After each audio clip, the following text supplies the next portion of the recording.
El gobierno aún no tiene el control total de los pabellones de la penitenciaría del Litoral.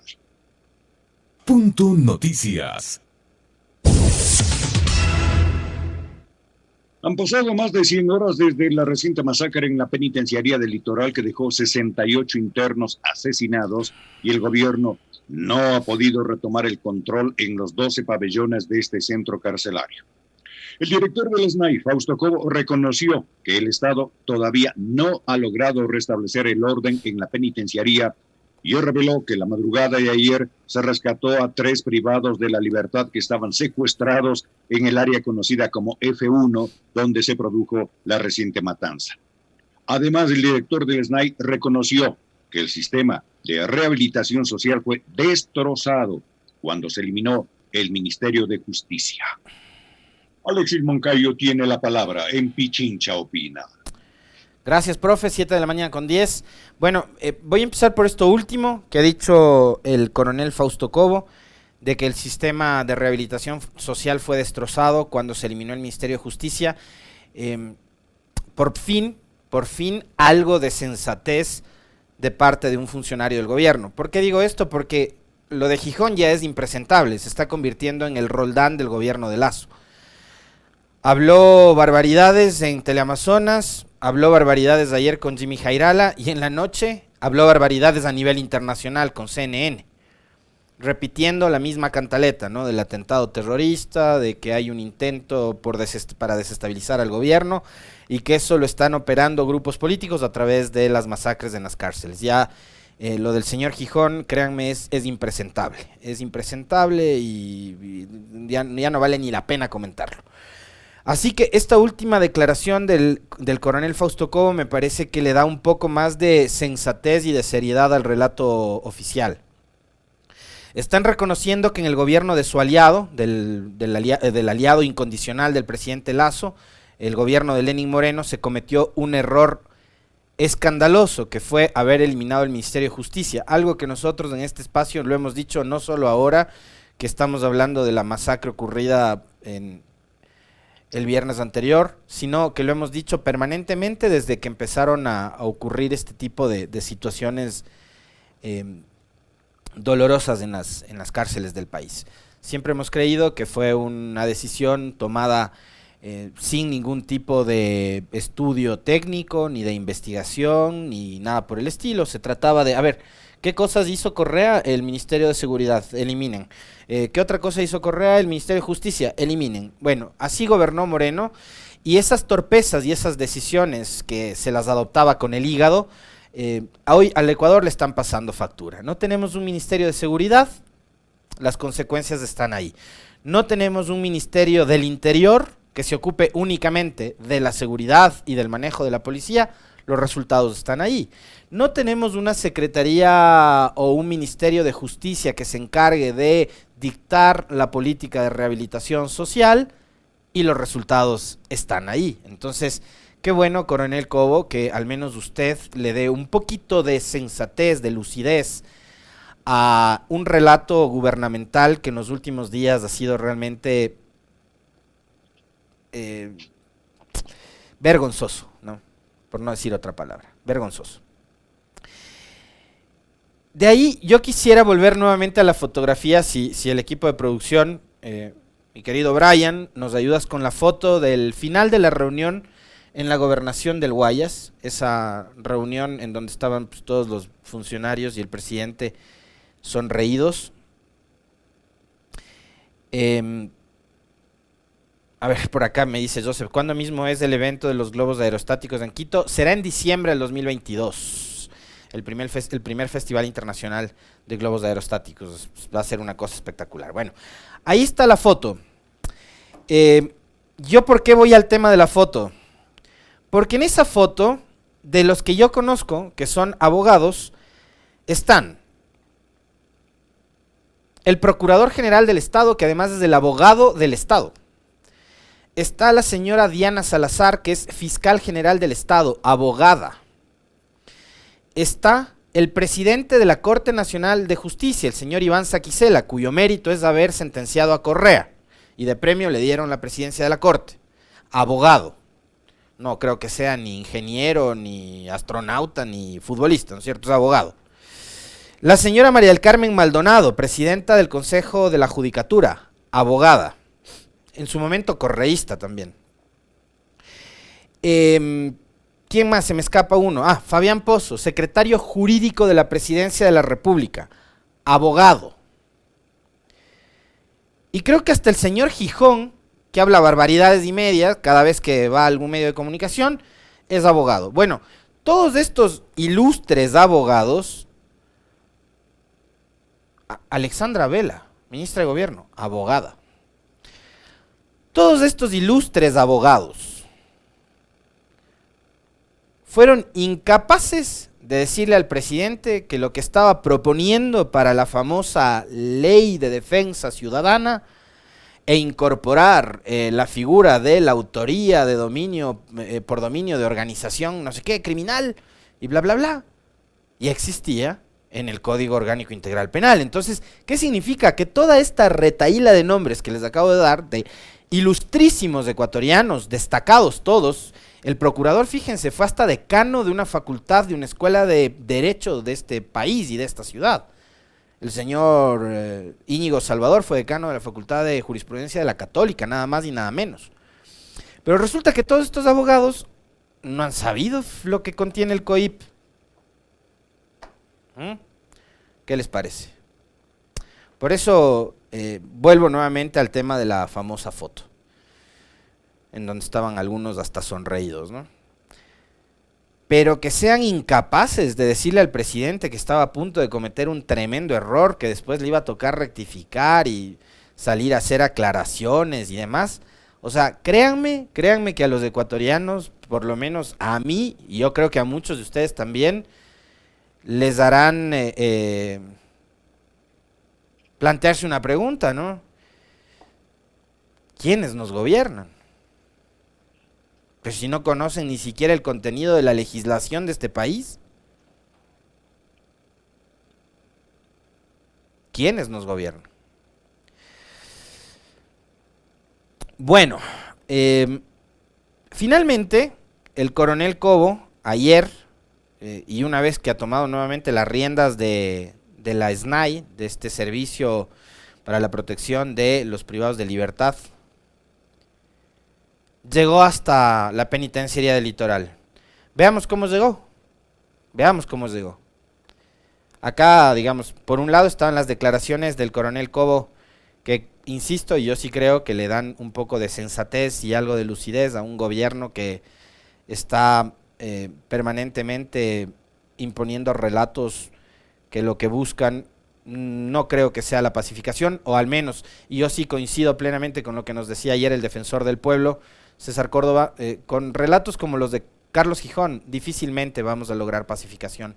Lo que están haciendo es incendiando y caldeando cada vez más los ánimos. Y ahí lo vemos al coronel Cobo en imágenes, ¿no? Llegando en maquinaria pesada, en volquetas, en una pala, para hacer la limpieza de la penitenciaría del Litoral. Más allá de este show que se monta en la imagen, ojalá, coronel, apelando además a su enorme trayectoria dentro de Fuerzas Armadas y demás, dejen de lado por un rato el tema del sesgo ideológico, político, el ánimo de perseguir y hagan lo que tienen que hacer.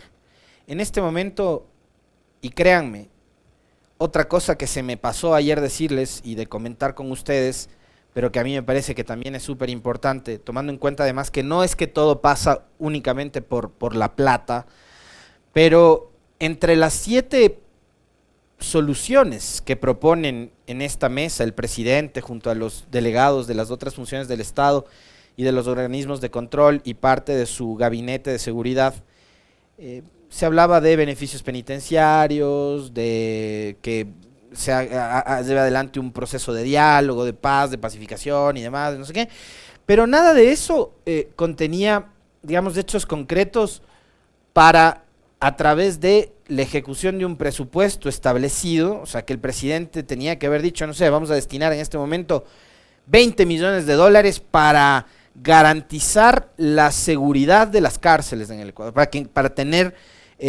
filtros que nos permitan detectar el ingreso de armas, de objetos metálicos, etcétera, etcétera. Vamos a poner detectores también en los ingresos de los parqueaderos, porque mucho también se comenta de que a través de los camiones en los que ingresan los alimentos es por donde meten las armas y no sé qué.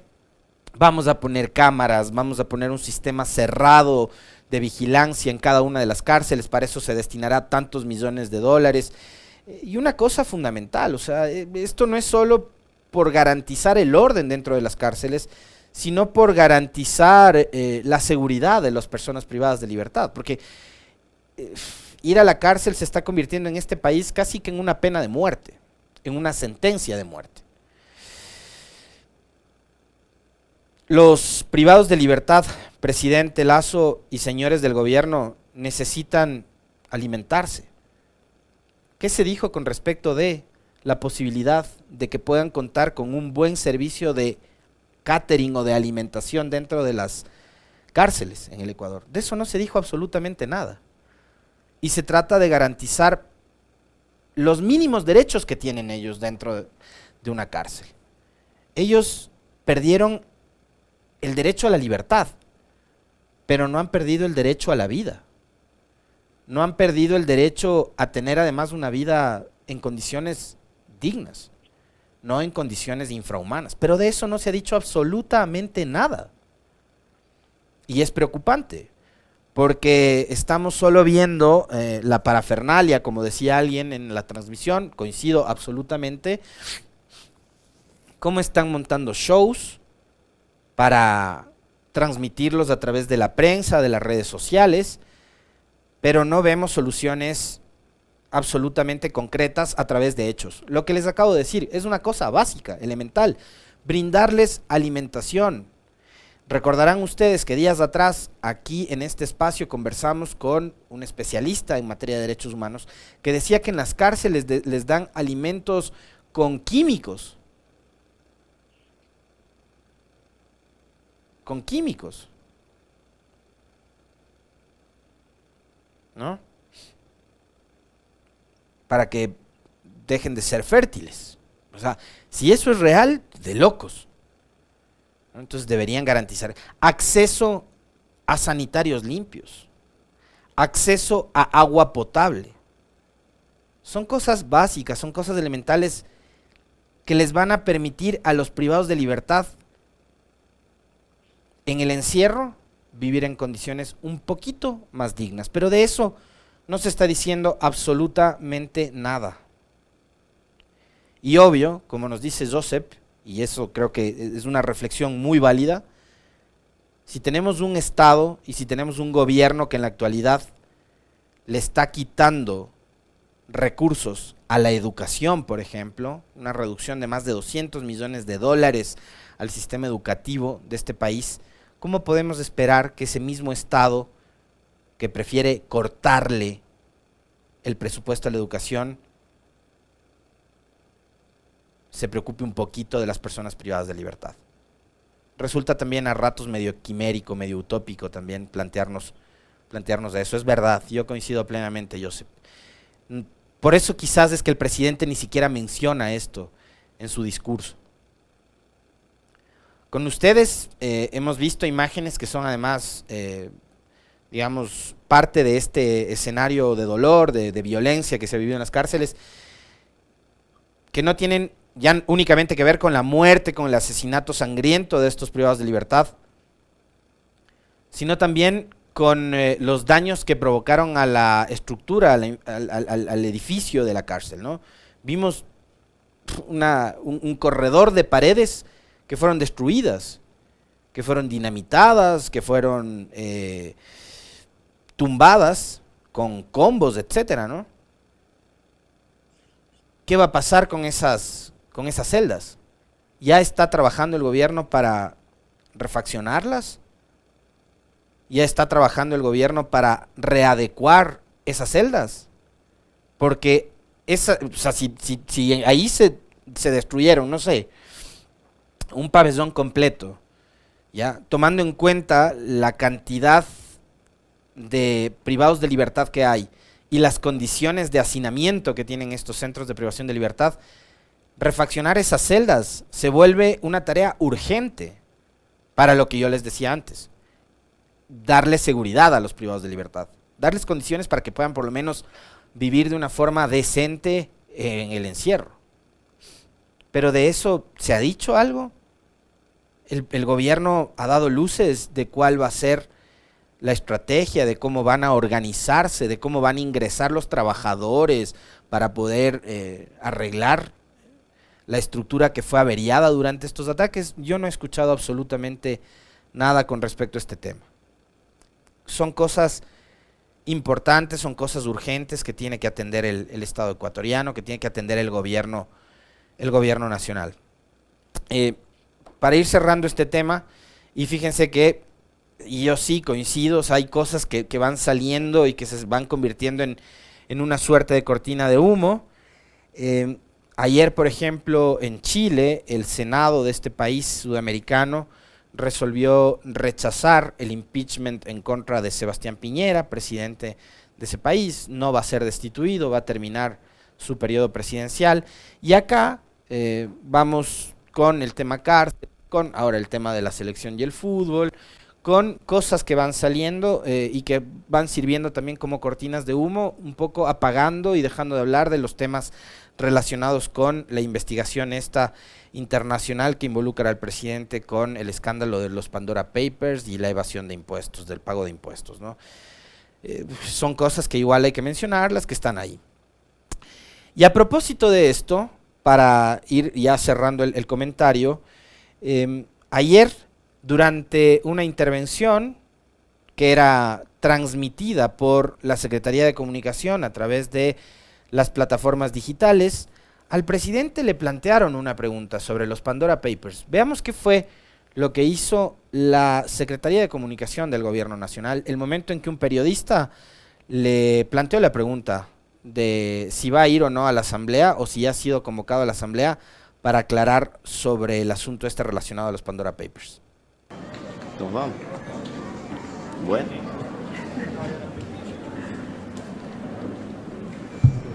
¿Quieres vacunarte? Por eso levantas la mano.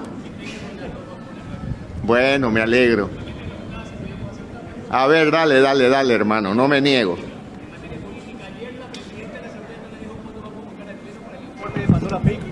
Porque allí hay un informe de mayoría y minoría, presidente.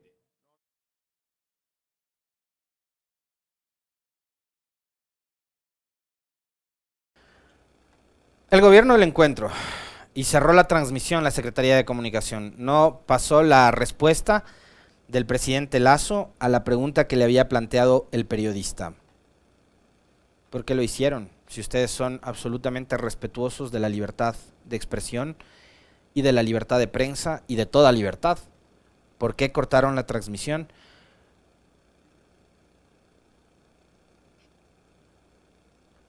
¿Por qué lo hicieron?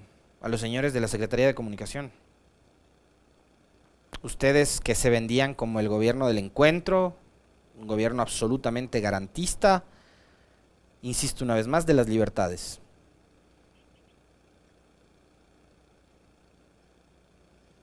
Esa respuesta no era únicamente al periodista, era una respuesta al país también, de una serie de dudas que hay.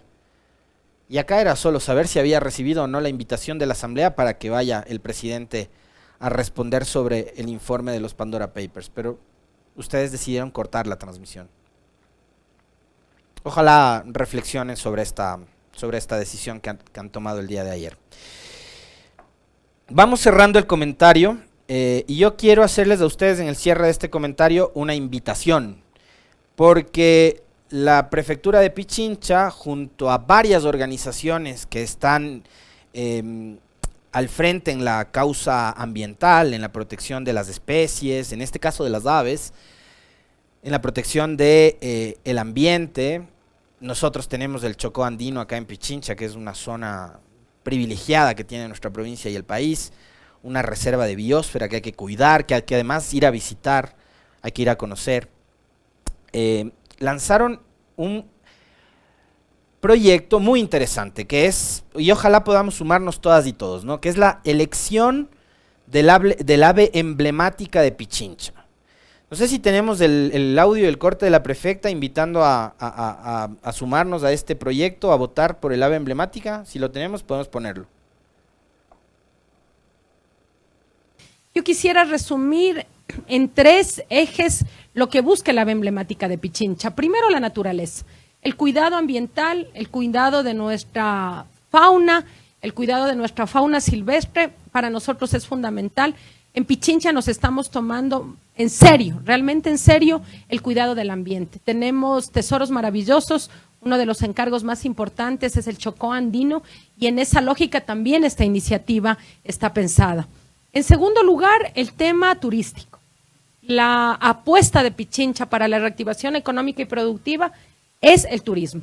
Y el ave emblemática también contribuye a fomentar el turismo, el aviturismo, en una provincia en donde tenemos más de 700 especies de aves. Bien, entonces ustedes lo que tienen que hacer para sumarse a esto, ya lo hemos hecho nosotros acá, es ingresar a la página web, que ya estarán nuestros compañeros también compartiéndola en imágenes, en pantalla, www.pichinchaemblemática.com, y ahí ustedes van a poder votar por el ave emblemática de Pichincha, la de su preferencia. Ahí están los nombres, están las características de cada una de las aves, exactamente el sonido que emiten. ¿Podemos ponerlo? A ver, pongámoslo. ¿Ese cuál es? ¿Tienes el nombre? Tangara de montaña. Ya, muy bien. Ahí está, interesante entonces. Ingresen a la página de internet que les mencionamos, que es www.pichinchaemblemática.com, y voten para seleccionar el ave emblemática que va a representar a la provincia durante todo este año.